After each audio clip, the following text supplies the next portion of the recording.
Vitajte pri pokračovaní príbehu o Petrovi Pánovi, kamaráti. Opäť sa vám prihovára Panda milý. Poďme spolu späť do Neverlandu, kde nás čakajú nové dobrodružstvá. Pomaly sa stmievalo, prichádzala noc. Hviezdy na oblohe žiarili ako malé lampášiky. Pod jedným veľkým stromom s dutým kmeňom sedeli stratení chlapci. Boli tichší než obyčajne a to znamenalo len jedno. Niečo im chýbalo. Chlapci sa potichu rozprávali.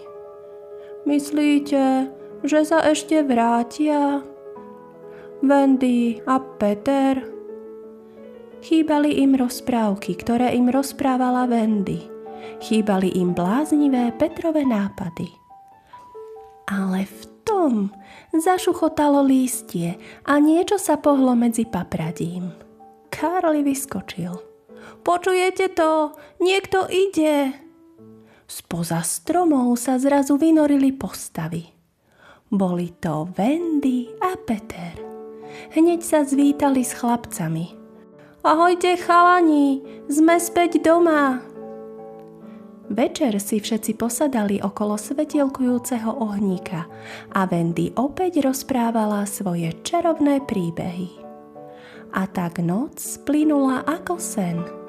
Chlapci jeden po druhom zaspávali, ale Peter nespal.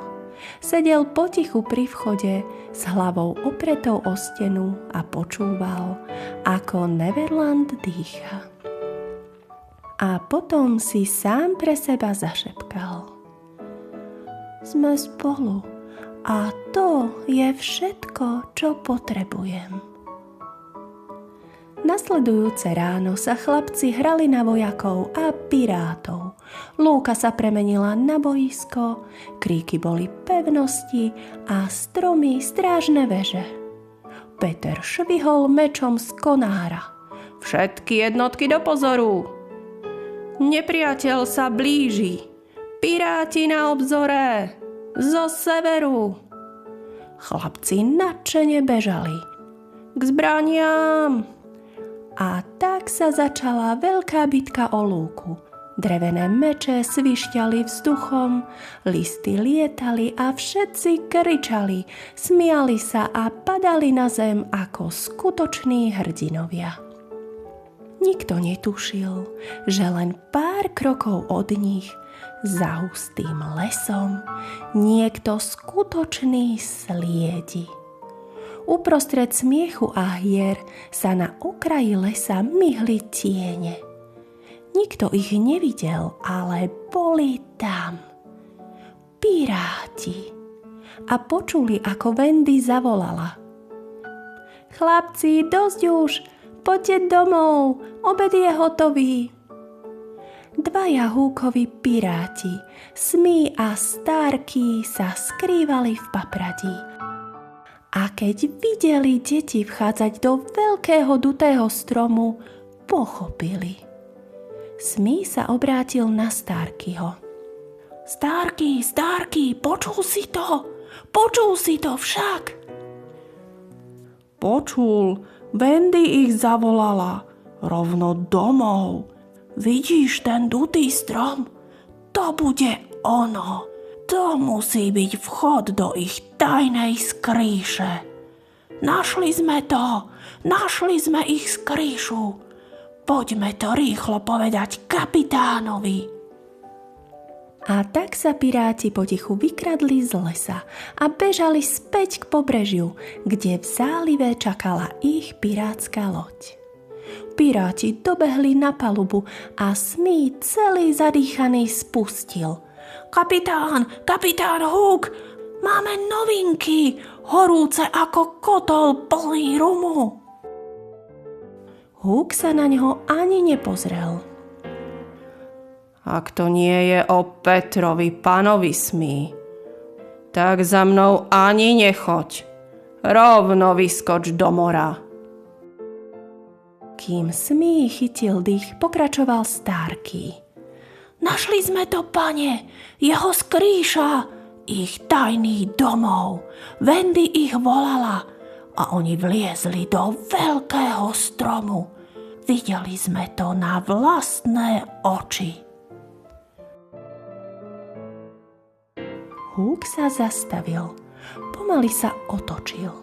Jeho hák zaškrípal o drevené zábradlie a jeho oči zažiarili chladom a povedal: Tak on býva v koreňoch stromov, v dutom strome, s deťmi, s tou uštipačnou vílou a s tým dievčaťom. Presne tak, pane, pritakával Smee. Môžeme ich prekvapiť, môžeme tam vtrhnúť a... Nie, žiadne vtrhnutie. To by bolo príliš rýchle. Nie, milý Smee. Peter Pan si zaslúži pomstu, ktorá sa vpije do kostí. A tak Húk zamkol dvere do svojej kajuty, sadol za stôl, vytiahol tmavú fľaštičku s nečitateľným štítkom a začal miešať jed. V miske to bublalo a dymilo. Húk si sám pre seba šomral. Viem, že každý večer si dávaš svoje vitamíny, Peter. Z malej fľaštičky pod posteľou. A keď ho zajtra vypiješ, bude to tvoja posledná kvapka. Fľaštička bola naplnená. Húk sa na ňu na chvíľu zahľadel a usmial sa nebezpečne pokojne. A práve v tej chvíli sa za oknom kajuty myhol tenký záblesk svetla. Niekto kapitána sledoval. Húk si to nevšimol. Uložil fľaštičku do čierneho vrecka, vstal a hromovým hlasom zakričal do tmy. Zajtra ráno sa Neverland prebudí bez Petra Pana. Ale ako to už v rozprávkach býva, niekto počul, čo nemal. Niekto malý a veľmi, veľmi odvážny a v tej chvíli vedel, že musí konať. A to rýchlo. Čo myslíte, kamaráti? Kto sledoval kapitána Húka? Nezabudnite sledovať kanál Rozprávky s pandou Milly, aby ste nezmeškali ďalšiu časť príbehu o Petrovi Panovi, v ktorej vám prezradím, kto sledoval kapitána Húka. Dovtedy sa s vami lúči vaša panda Milly.